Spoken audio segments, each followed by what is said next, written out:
नमस्कार सभी को, जय माता की, जय बाबा की। मैं मां दक्षिणा काली सुनहरी बाबा की गति की ओर से उनकी सेविका शेफाली आपका हार्दिक स्वागत करती हूं अपने YouTube चैनल मां दक्षिणा काली सुनहरी बाबा पर। ये टॉपिक स्पेशली वरुण जी के लिए है, क्योंकि उन्होंने मुझे सजेशन दिया है कि माँ आगे एक ऐसा टॉपिक बनाइए जिसपे पितरों के संबंध में जानकारी दी जा सके। ठीक है, तो ये टॉपिक मैं वरुण जी स्पेशली आपको डेडिकेट करती हूँ, क्योंकि आप ही ने सजेशन दिया है और मुझे अच्छा लगा। कोई एक व्यक्ति भी मेरी बात को सुन रहा है तो अच्छा है मेरे लिए, तो कम से कम कोई एक व्यक्ति सही राह पर जा रहा है। ठीक है, तो पितरों को भोग कैसे दें, किस प्रकार से दें, किस प्रकार के बर्तनों में दें, क्या ऐसा डाल दें कि वो भोग स्वीकार हो जाए, और भोजन किस योनि में यदि पितर हो तो उन्हें किस प्रकार से मिलता है, मैं इन सब टॉपिक्स पर आपको बताऊं। सबसे पहले कहना चाहूंगी कि पूछा गया कि पितरों को भोग कैसे दें। ठीक है, तो सबसे पहले आप अपने बड़े बूढ़े जो भी हैं उन सभी की सेवा कीजिए। इनसे आपको जो खास तौर पर आपके माता पिता हैं उनकी सेवा कीजिए, उससे आपके बड़े बूढ़े पिता प्रसन्न होते हैं और आपको आशीर्वाद देते हैं। दूसरी चीज है कि आप उनके मनपसंद भोजन को बनाइए और ब्राह्मणों को दीजिए। ब्राह्मणों को खिलाइए अपने यहाँ बुलाकर। किस दिशा में बैठाकर खिलाना है, तो घर में आप कुशा के आसन पर उन्हें बैठाएंगे और दक्षिण दिशा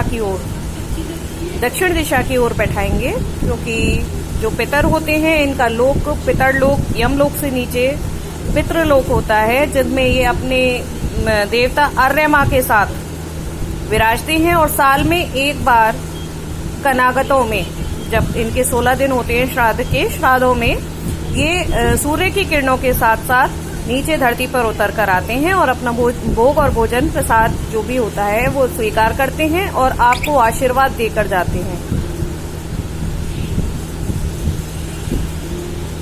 ठीक है, अब किस किस तरह से भोग दिया जा सकता है। एक तो ब्राह्मण को जमाया जाता है, दूसरा है अग्यारी पर भी भोग दिया जाता है, जिसे कहीं कहीं वासेंद्रा भी बोलते हैं। तो इसमें क्या होता है, पितरों के नाम से अग्यारी की जाती है और उनका सारा भोजन और जल उस अग्यारी पर चढ़ाया जाता है। इसके बाद में ब्राह्मण को जमाकर घर के सभी लोग उस भोजन को स्वीकार करते हैं। इसके अलावा हम तर्पण कर सकते हैं गया जी में जाकर पिंडदान कीजिए, या ऐसी पवित्र तीर्थों पर जहां पर की पिंडदान स्वीकार किए जाते हो वहां जाकर पिंडदान कीजिए और उसे स्वीकार कीजिए, जिससे पितर उन्हें स्वीकार कर लें।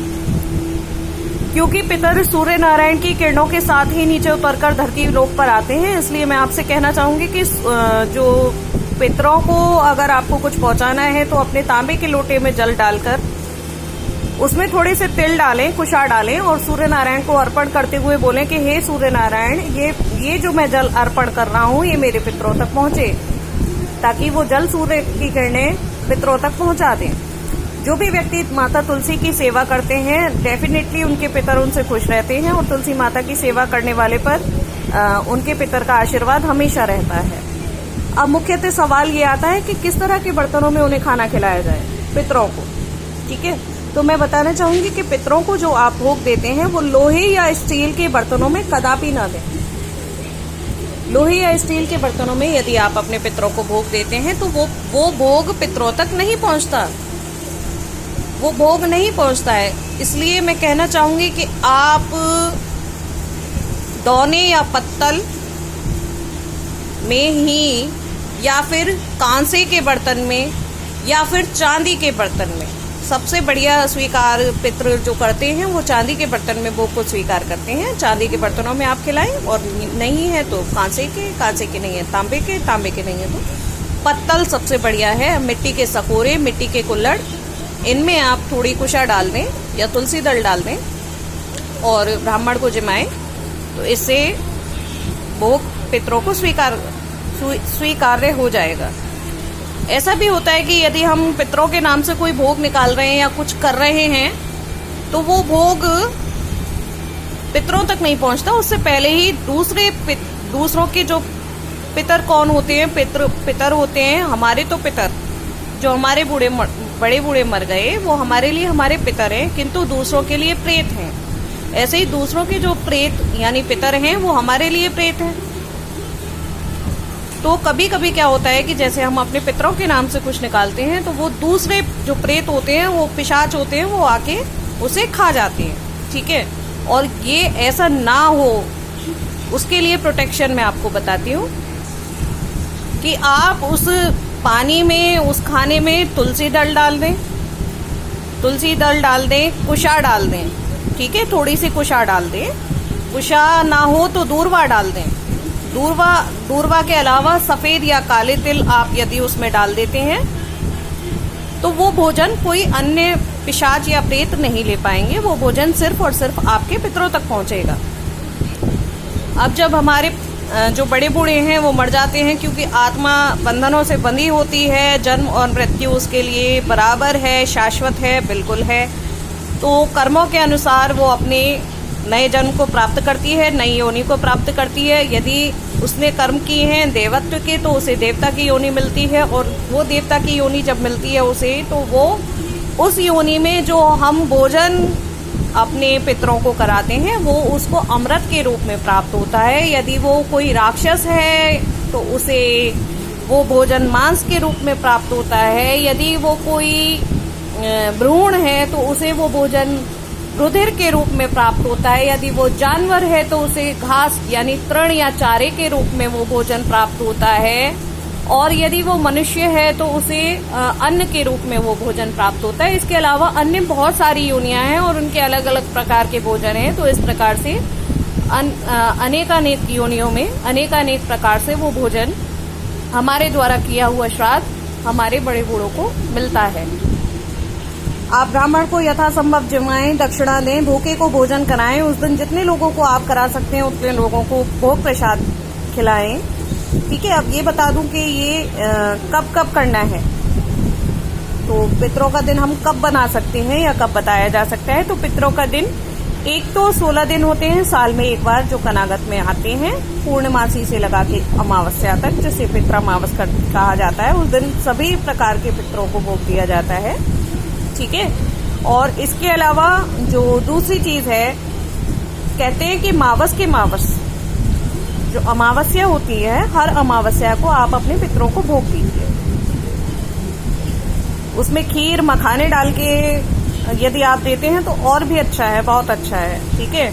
और भी कुछ कहना चाह रही, जो आपके मुख्य त्योहार हैं, होली, दीपावली, या आपके यहाँ कोई विवाह है, जात है, मुंडन है, बच्चे का जन्म हुआ है, कोई प्रोग्राम है, कोई धार्मिक कार्य है, कोई कथा, बर्थडे, जागरण या ऐसा कुछ है, तब भी आप अपने पितरों के लिए एक थाली अवश्य निकालें। उम्मीद करती हूँ जानकारी पसंद आई होगी। एक और बात मुझे कहनी है, मैं बहुत ज़्यादा परेशान हूँ। देखो, मुझे साबित नहीं करना है खुद को कि मैं कौन हूँ, क्या हूँ, कैसे हूँ। मुझे खुद को बिल्कुल साबित नहीं करना, ठीक है। मैं अपने आप को साबित नहीं करना चाहती हूँ। मेरी माता रानी कोई सबूत नहीं देना चाहती कि उनकी उपस्थिति है या नहीं है। आपको मानना है आप माने, नहीं मानना आप बिल्कुल ना माने, किंतु ये कि आप मुझे प्रमाण दें,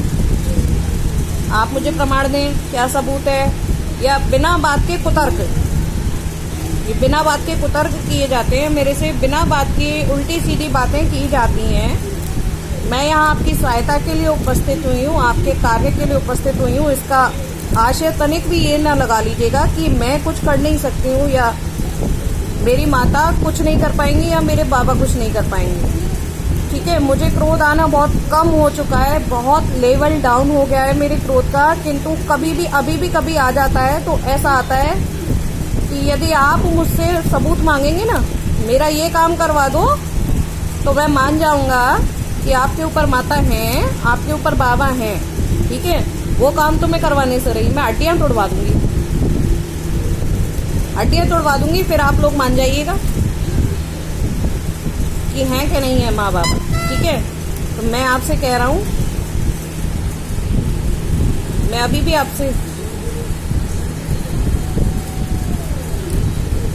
कह रही हूँ, आप मेरी बात को सुनिएगा और समझने की कोशिश कीजिएगा। मैं किसी को सबूत नहीं देना चाहती, जिसे जुड़ना है, जिसे सहायता लेनी है, मैं कल्याण के लिए बैठी हुई हूँ, माता की गद्दी पर बैठी हूँ, बाबा की गद्दी पर बैठी हूँ।